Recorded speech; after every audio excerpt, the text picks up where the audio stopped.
Hello everyone, I am Miserluke and welcome to Battle 162 of the Promethean Directive Season 2, where we have the Ionian fleet Circe up against the Aldrich Crown Boldric fleet and the city of Boldric. This battle is the predecessor to Oof, another couple that will follow shortly after, or another one that will follow, which involves the Aldrich City and a much larger attacking coalition, or formation, not coalition, they're on the same side. I'm kind of low energy today, so sorry if I have frequent misspeaking. I kind of just want battles to get done.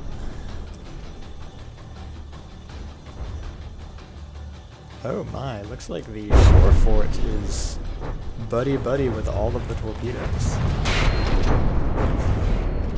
Which I think will be good, because it can tank damage a lot better than these sailing ships are going to be able to. The only downside there would be if the fort loses its sonar quickly. Because I know that it's going to rely quite a bit on that to be able to participate in this battle. So far, so good. We will surely be back here later to go to look at this singular little sono buoy. Or sono, whatever, it's not really buoy.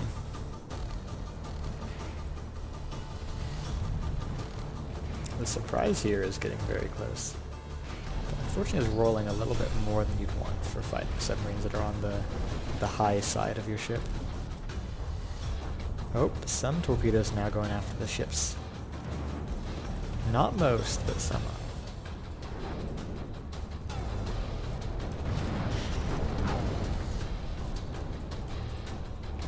Even some of the ones that went after them initially are now heading shoreward.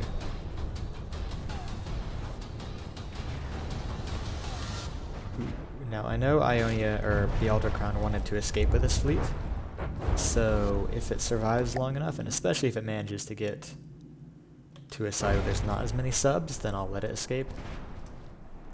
But I'm not really sure how much Ionia wants to entrap the fleet here and whether that's their intention, and to what extent the Aldrich Crown would like to defend it. So I'll just make it if the opportunity arises, then they'll go. Otherwise, they're kind of trapped in here by the circle of submarines, some of which are going through the river, because of course they do.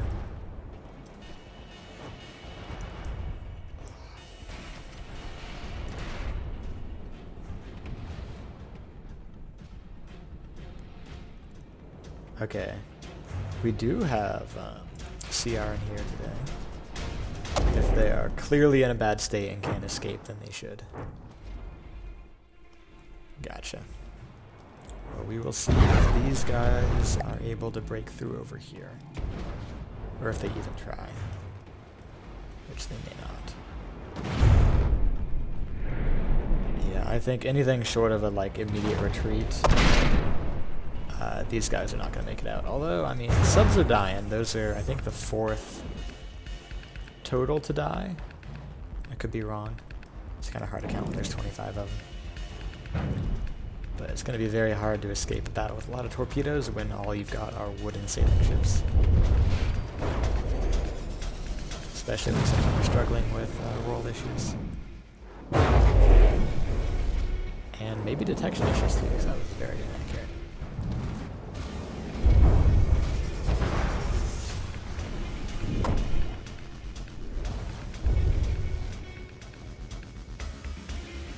Yeah, the sailing ship wars have gotten a little bit less fun now that the torpedo subs are here. Both sides definitely upped their design quality from where they started, but Ionia has been leaning on the missile crutch a lot more.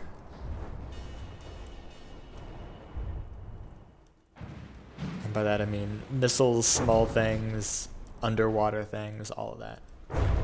Ionia stayed true to their core of vehicle types, with the exception of some cool looking, still cannon focused, still mostly wooden airships.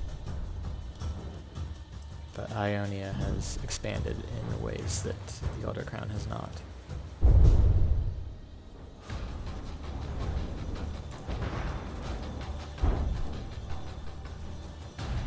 Yeah, there's no way the ships are getting out of here. But Cersei cannot damage the fort, so... Well, except for this fort anyway, so it can damage the shore fort, but can't hurt the regimental fortresses or the pillboxes. Although somehow you have taken damage. Probably from shooting yourself.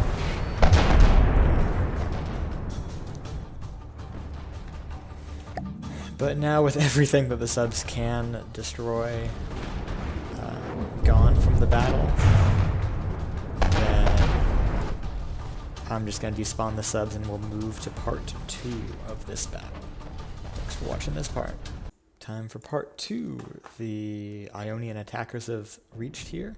I've only spawned in 2 of the fleets, the ones that are choosing to stay in the city, because they exceeded the blueprint cap of 50 per battle. Because of all these guys, they've got 25 of the bigger Ares and 20 of the Cannon Mark IIs.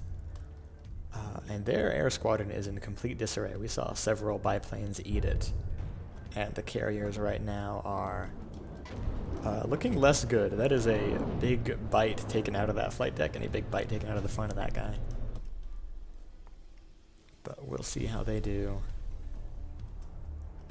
They do have a lot of missiles on the bigger airships. Or maybe not a lot, but large missiles. Oh my goodness, that is a lot of fire. Oh wow. Yeah, that's what a lot of ensign missiles would do for you, I guess. The fortress is already at 80%. Which is quite bad. You say the biplanes are useless. They are some of the missile spammers. I think they're not quite useless.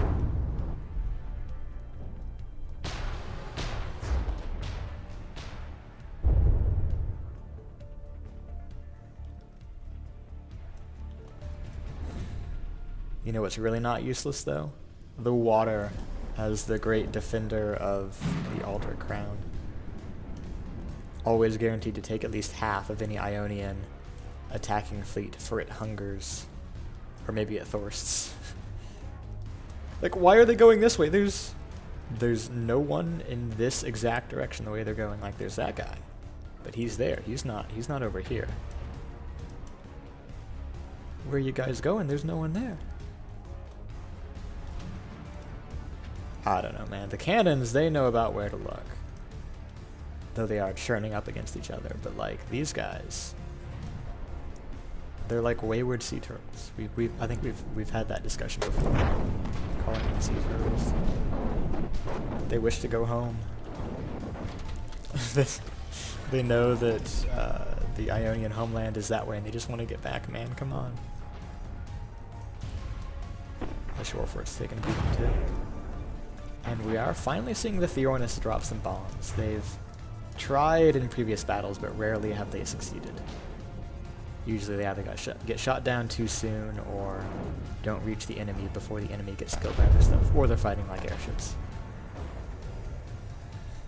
But this time, they're doing a good number to that pillbox, and maybe some of them will fight uphill to get to the regimental fortress, though it is soon to die.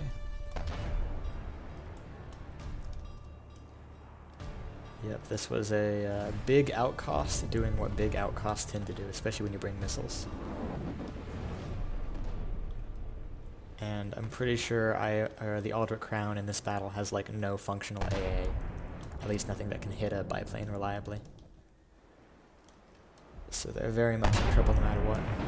I mean, these simple weapons might hit one, but they're simple weapons. They don't do that much damage.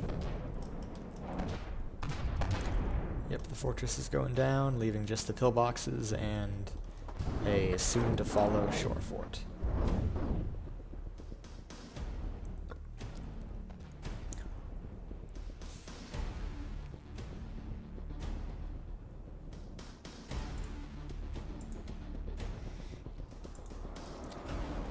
Yeah.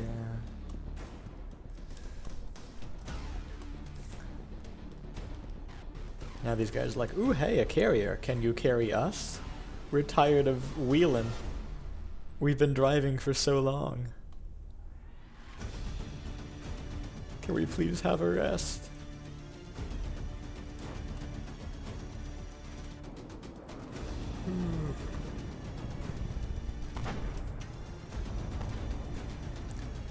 But try as they might, these pillboxes are not going to last too long. They've done a little bit of damage to the Aeolus and a good bit of damage to the Eurus.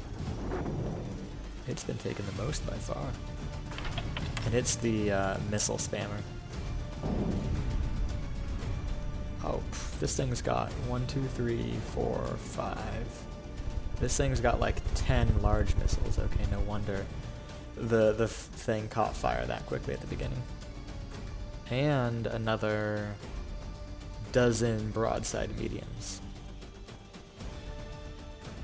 Yeah, the missile meta is coming for the Sailstates.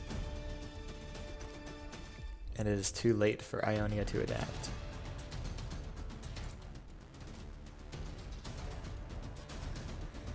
The shore fort is down now, and the pillboxes are not that long for this world. Although they're still vibing at 90. They're still all putting a good fight back.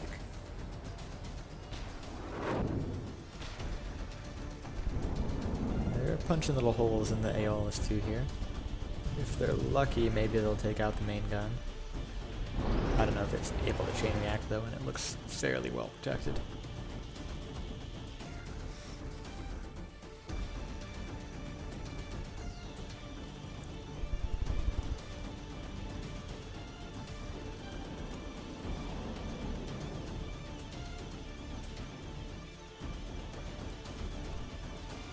Some of the random cannons and stuff are dying, but I'm not sure if it's more collisions or the actual fire of the boxes.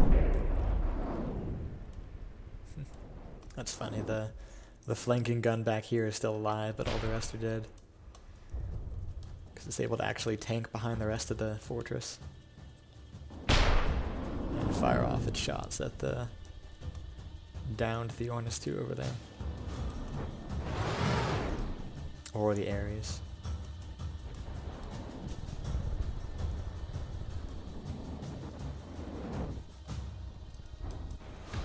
They may be named after the god of war, but they sure do hunger for the sea. What are you guys all doing, man?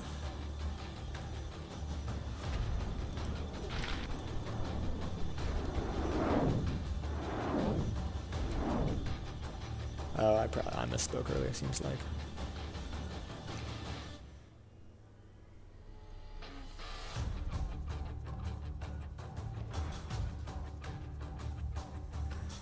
Yeah, when I first built TPD, it had really been my hope that we would see actual significant technological progression throughout the game.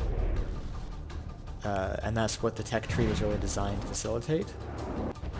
But that was certainly a very naive understanding, given that people don't like to change their styles, and people don't make enough designs and don't make enough designs adaptively to be able to really accommodate that.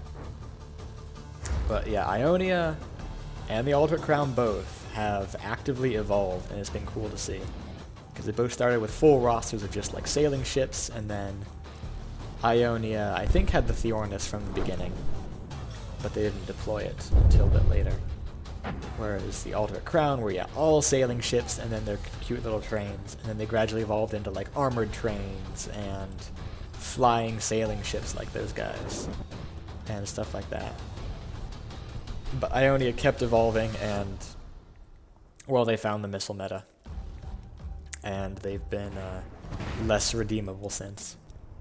But that will end it for this battle, as the very last pillbox falls before the ire of the attacking Ionians. Thank you all for watching.